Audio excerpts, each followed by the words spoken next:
আমরা তো সাধারণ মানুষ, আমরা কোনো রাসূল নই, আমরা কোনো সাহাবী নই, ওলিয়া উলিয়া নই। রাসূল সাল্লাল্লাহু আলাইহি ওয়াসাল্লাম বলছেন, ইন্না লিল মাউতি লাসাকারাত, ইন্না লিল মাউতি লাসাকারাত, ফামা জাসামা আলাইয়া ইয়া আইয়ুহাল ইখওয়ান।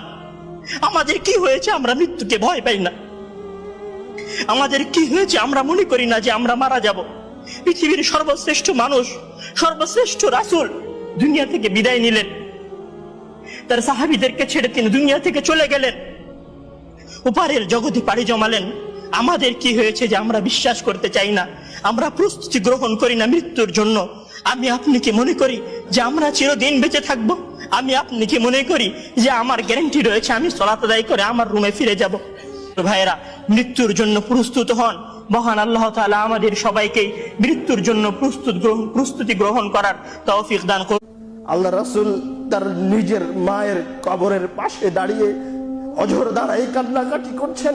সর্বশ্রেষ্ঠ মানুষ মায়ের কবরের পাশে দাঁড়িয়ে কান্না করছেন, কিন্তু তার জন্য ক্ষমা চাইতে পারছেন না। সময় পার হয়ে গেছে, মুমিন অবস্থায় মারা যেতে পারেননি। আমি আপনি কে? কেন আমাদের এত দাপট, এত শক্তি কেন? কে আপনাকে এত ক্ষমতা দিল? আপনি কি আল্লাহ রাসূলের চেয়ে বেশি বড়, বেশি শক্তিধর, বেশি ক্ষমতার অধিকারী? আপনি কেন মৃত্যুকে ভুলে গেলেন? আল্লাহ রাসূল কান্নাকাটি করছেন তার মায়ের কবরের সামনে, কিন্তু তার জন্য ক্ষমা চাইতে পারছেন না।